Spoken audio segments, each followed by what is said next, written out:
വെള്ളം വെള്ളം അതാ വെള്ളം കൊണ്ടുവരുന്നു.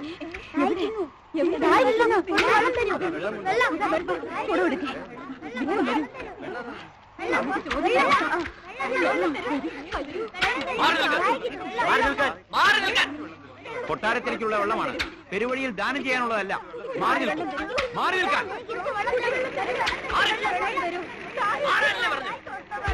ചമ്പാവതിയിലേക്കുള്ള വെള്ളം പിടിച്ചു പറിക്കാമെന്നാണോ മോഹം?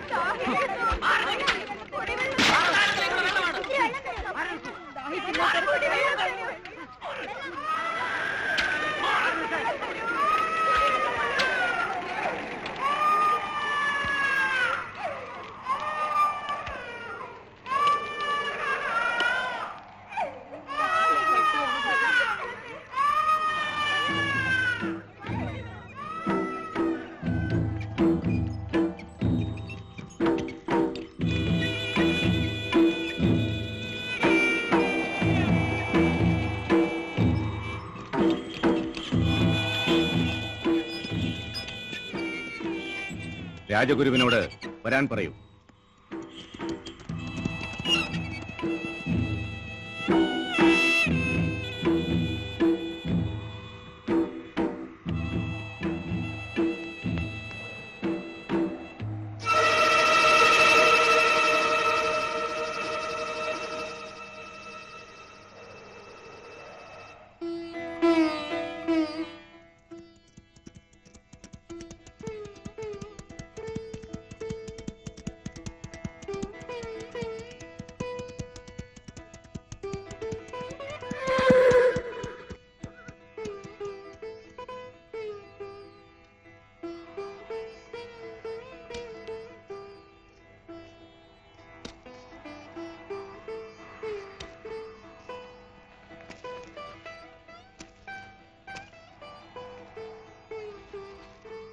പുണ്യാത്മാവേ, ലോമപാദൻ അവിടുത്തെ അനുഗ്രഹത്തിനായി ശിരസ്സു കുനിക്കുന്നു.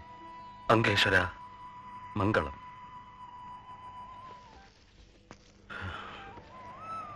രാജ്യത്തിനും രാജ്യവാസികൾക്കും കുശലമല്ലേ എന്ന് ഞാൻ ചോദിക്കുന്നില്ല. അംഗരാജ്യത്തെ ശിക്ഷിച്ചത് മതിയായില്ല എന്ന് തോന്നുന്നു ദേവദേവനായ ഇന്ദ്രന്. വരണ്ട ഈ ഭൂമിയുടെ ചുടുനിശ്വാസം ഞാനും കേൾക്കുന്നുണ്ട്. ഇന്ദ്രപ്രീതിക്കായി ഞാനും പ്രാർത്ഥിക്കുന്നുണ്ട്. നല്ലത്. പക്ഷേ അതുകൊണ്ടായില്ല. അങ്ങ് ചമ്പാപുരിയിലേക്ക് വരണം. ജപഹോമകർമ്മങ്ങളുടെ നേതൃത്വം അങ്ങ് ഏറ്റെടുക്കണം. ശാപം കൈവിട്ട് കഴിഞ്ഞ ആയുധം പോലെയാണ്. തിരിച്ചെടുക്കാൻ അയച്ചവന് കൂടി അസാധ്യമാണ്. രാജാവിനോട് പിണങ്ങിപ്പോവുകയല്ല. തികച്ചും വ്യക്തിപരമായ ആവശ്യങ്ങൾ കൊണ്ടാണ് ചമ്പാപുരി വിടുന്നതെന്ന് അങ്ങന്ന് പറഞ്ഞു. പക്ഷേ ജനങ്ങൾക്കതറിയില്ലല്ലോ.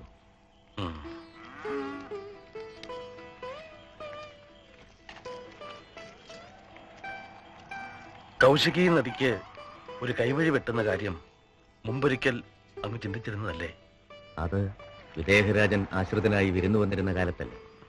ഇപ്പോൾ ശപിക്കപ്പെട്ട നമ്മുടെ നാടിന് കുടിവെള്ളം കൊടുത്താൽ തനിക്കും ബ്രാഹ്മണ ശാപത്തിൽ ഒരു പങ്ക് കിട്ടുമെന്ന് ഭയപ്പെടുന്നു അത്രേ അദ്ദേഹം.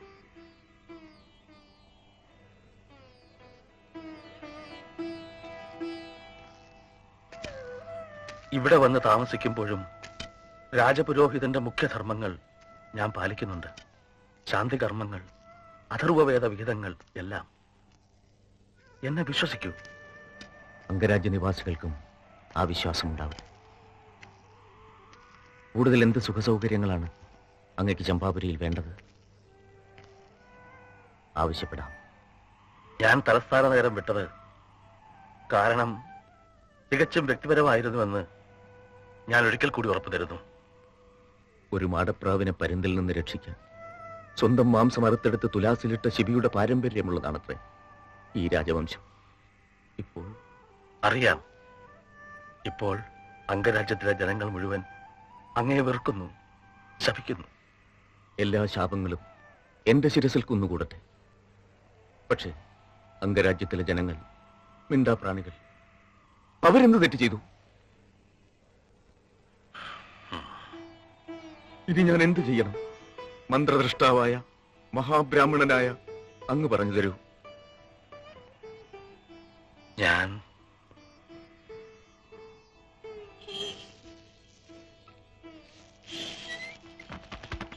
രാജപുരോഹിതൻ കൂടി രാജാവിനെ ഉപേക്ഷിച്ചു എന്ന് പറയുന്നത് നിർത്താനെങ്കിലും അങ്ങ് ചമ്പാപുരിയിലേക്ക് മടങ്ങി വരണം. അങ്ങയുടെ കാർമ്മികത്വത്തിലാണ് ഇനി യാഗം നടത്തുന്നതെന്ന് അറിയുമ്പോൾ ജനങ്ങളൊന്ന് ആശ്വസിക്കും. അങ്ങ് വരണം.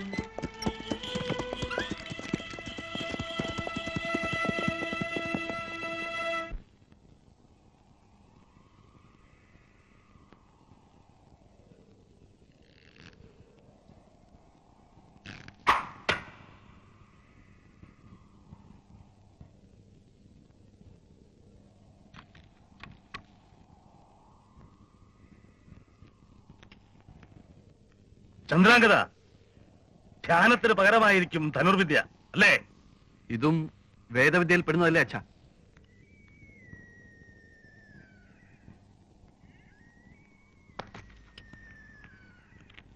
ഉപജീവനത്തിന് വഴിയില്ലാത്ത ദിവസങ്ങളാവും ഇനി അംഗരാജ്യത്തെ ബ്രാഹ്മണർക്ക്. അപ്പോൾ അസ്ത്രവിദ്യ ഉപകരിച്ചേക്കും ഇല്ലേ? ചമ്പാപുരിയിലെ ദാസിത്തെരുവിൽ അലഞ്ഞു നടക്കുകയാണ് ഇപ്പോഴും നിന്റെ മനസ്സ്. അതുകൊണ്ടാണ് ഈ ജൽപ്പനങ്ങൾ.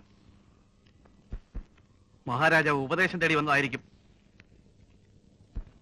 യാത്രക്കൊരുങ്ങിക്കോളൂ, നമ്മൾ തിരിച്ചു പോകുന്നു.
തിരിച്ചെത്തിയോ? ഞാൻ അറിഞ്ഞില്ല. പാർപ്പിടം മാറ്റിയത് കൊണ്ടൊന്നും മകൻ നേരെയാകാൻ പോകുന്നില്ല എന്ന് അച്ഛൻ ബോധ്യമാണ്. ഇന്ദ്രപ്രീതിക്കായി ജപഹോമങ്ങൾ നടത്താത്ത ജനപദങ്ങളില്ല. എന്നിട്ടും ഒരു മഴമേഘം കൂടി അംഗരാജ്യത്തിന്റെ മുകളിലേക്ക് വരുന്നില്ലല്ലോ.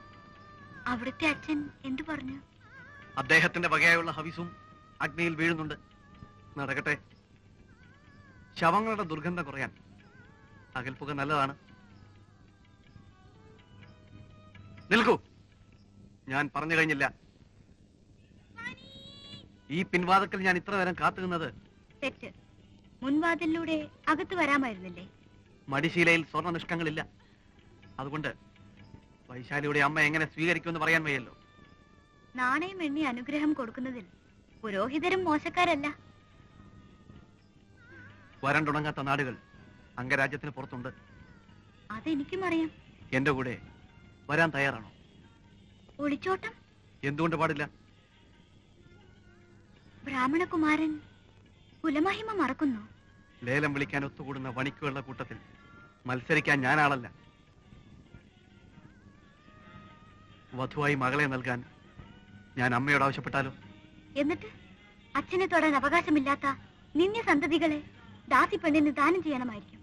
ഓഹോ, രതിശില്പം മാത്രമല്ല, തർക്കശാസ്ത്രം ഉണ്ടായിരിക്കും വേശികളുടെ പാഠ്യക്രമത്തിൽ. വണിക്കുകൾ പൊൻപണം കൊണ്ട് വാങ്ങാൻ ശ്രമിക്കുന്നത് നിങ്ങൾ ബ്രാഹ്മണർ അധികാരം കൊണ്ട് പിടിച്ചെടുക്കാൻ വരുന്നു. അത്രയുള്ളൂ വ്യത്യാസം.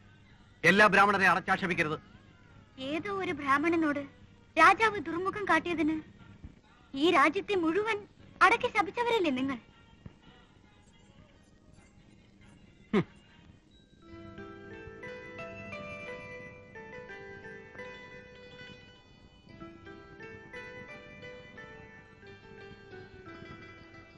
ഞാൻ നീക്കിക്കഴിഞ്ഞില്ല, ആലോചിക്കുകയായിരുന്നു. അത് പാടില്ല. അമ്മ കൈയെടുത്തതിന് ശേഷമാണ് ഞാൻ വെട്ടിയത്. അത് പാടില്ല. രാജകുമാരി പറഞ്ഞതാണ് ന്യായം. മഹാറാണി മനസ്സിൽ കണക്ക് കൂട്ടാൻ വെറുതെ വെച്ചതാണ്. അങ്ങനെയല്ല, രാജകുമാരി പറഞ്ഞതാണ് ശരി.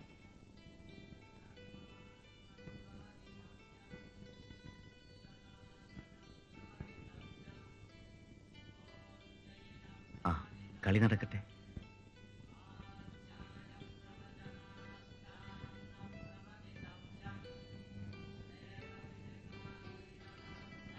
മതിയാക്കിയോ? അടിയറവ് പറയാതെ രക്ഷപ്പെട്ടു അമ്മ, അല്ലേ?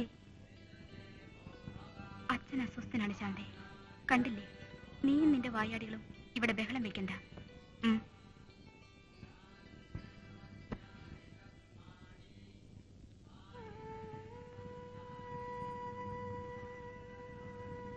രാജഗുരു വന്നിട്ടും പ്രയോജനമുണ്ടായില്ല, അല്ലേ?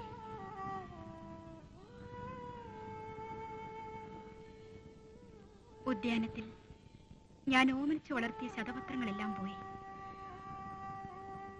കുടിനീരെത്തുന്നുണ്ടല്ലോ കൊട്ടാരത്തിൽ. അതില്ലാത്ത വീടുകളാണ് അംഗരാജ്യത്തിൽ മുഴുവൻ. അയോധ്യയിലെ ആത്മസുഹൃത്തിന് ഒരു സന്ദേശം അയക്കാമായിരുന്നില്ലേ? എന്തിനും പോംവഴി ഉപദേശിച്ചിരുന്ന മഹാജ്ഞാനിയല്ലേ ആ ദശരഥ രാജാവ്? സരയൂ നദിയെ വഴിമാറ്റിയൊഴുക്കാൻ അയോധ്യാധിപന് കഴിയില്ലല്ലോ. ദത്തെടുക്കാൻ പാകത്തിൽ മകളെ ആത്മസുഹൃത്തിന് സമ്മാനിച്ചപ്പോൾ മുഴുവൻ പറയും. വളർത്തുമകളാണ് ഈ ശാന്തയെന്ന് ഇടയ്ക്കിടയ്ക്ക് എന്നെ ഓർമ്മിപ്പിച്ചില്ലെങ്കിൽ ഞാൻ മറന്നുപോയേക്കും, അല്ലേ?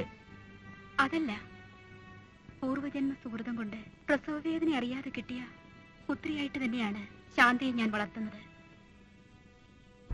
പക്ഷേ അവൾ വളരുന്ന നാട്ടിൽ ആപത്തുകൾ ഒഴിയില്ല എന്ന് കണ്ടറിഞ്ഞ് ഇങ്ങോട്ട് ദാനം ചെയ്തതാണെന്ന് പറയുന്നവരുമുണ്ട്. വൃഥാപവാദമാണ്, ഞാൻ വിശ്വസിക്കുന്നില്ല. ലോമപാദന്റെ പത്നിയായി ഒരു വന്ധ്യ വന്ന മുതൽ തുടങ്ങി അംഗരാജ്യത്തിന്റെ ശാപമെന്ന് പറയുന്നവരും ധാരാളമുണ്ട്. അതും ഒരു വൃഥാപവാദമാണ്, ഞാനും വിശ്വസിക്കുന്നില്ല.